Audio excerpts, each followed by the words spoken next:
Pocketful of Posies. Chapter 5, Bob and Tina. Tina had taken Landon home and laid him down for his nap. From when his head touched her shoulder to when she laid him in his bed, he had not moved. When she laid him down, he stirred briefly, sneezed, and returned to sleep. Specs had crawled in beside him and found this perfect resting place at Landon's side, nuzzling against his belly. They were so precious together that Tina took out her phone and snapped a picture. She could not bear to take Specs out of the bed with him. She would deal with that problem later. They looked so perfect together, just a boy and his dog. Bob was not going to be happy about the puppy. That much she knew. She really didn't blame him. She would expect him to check something like that with her, too. But she just could not resist. She admired the picture she'd taken, how precious they looked together. She would show Bob this. Maybe he couldn't resist either.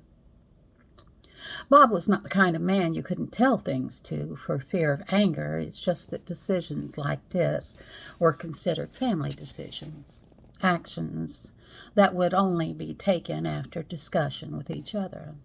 It was kind of a cardinal rule in the house. And this would definitely go into the big decision category. She reminded herself again that she would have wanted him to check such a decision with her as well. But it was done now.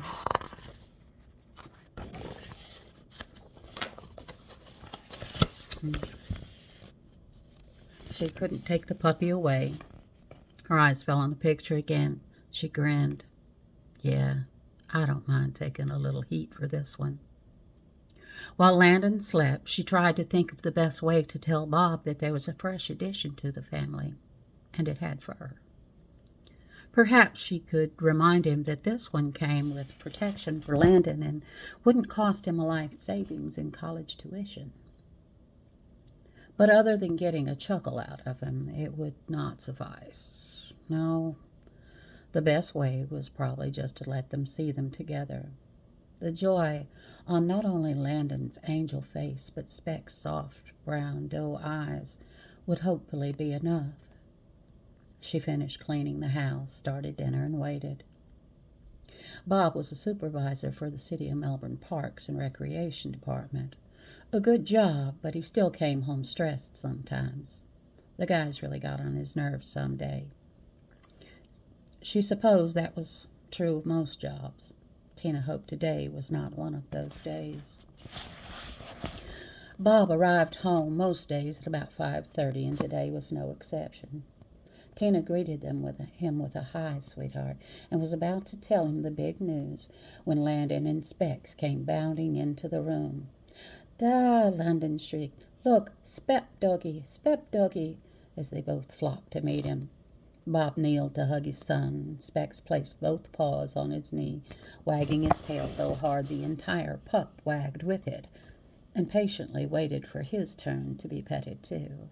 "See, Dada? Doggy," Landon said repeatedly.